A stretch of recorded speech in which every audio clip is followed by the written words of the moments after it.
A convocatoria de eleccións xerais supón un paso atrás na loita dos emigrantes retornados. Coas cortes en funcións non se poderán formalizar os compromisos adquiridos hai uns meses pola Comisión de Economía do Congreso para equiparar as obrigas fiscais deste colectivo cos pensionistas que tributan en España. Levamos un mes esperando precisamente que levaran ao Congreso de Diputados pois os acordos cos que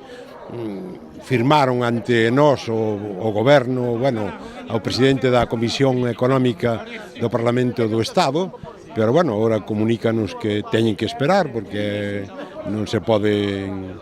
levar ningunha cuestión deste tipo agora ao Parlamento e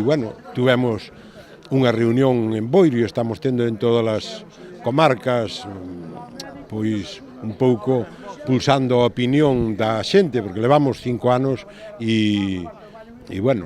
os resultados tuvemos, pero agora pois están un pouco máis difíciles de acadar e a xente está disposta a seguir. A plataforma de retornados confía en que o novo goberno resultante das urnas manteña os compromisos adquiridos polo anterior executivo. De non ser así, non dubidarán en acudir novamente a Madrid ou mesmo a Bruxelas para seguir reclamando os seus dereitos. Estaremos outra vez alá en Madrid e no Parlamento Europeo onde faga falta reclamando, non? Agora poñémoslle sempre por exemplo os portugueses, que os portugueses e nós fomos os que anduvemos por todo o mundo e por toda Europa e os portugueses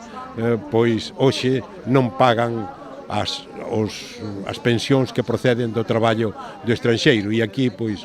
debemos ser máis ricos ou os ricos queren ter máis e hai que sacarlle á xente que pasou a súa vida polo mundo adiante pois para ter unha pensión digna. Tras 5 anos na rúa seguen a ser un exemplo de loita incansable, posto que o último mércores de cada mes volve mobilizarse para manter viva a súa protesta.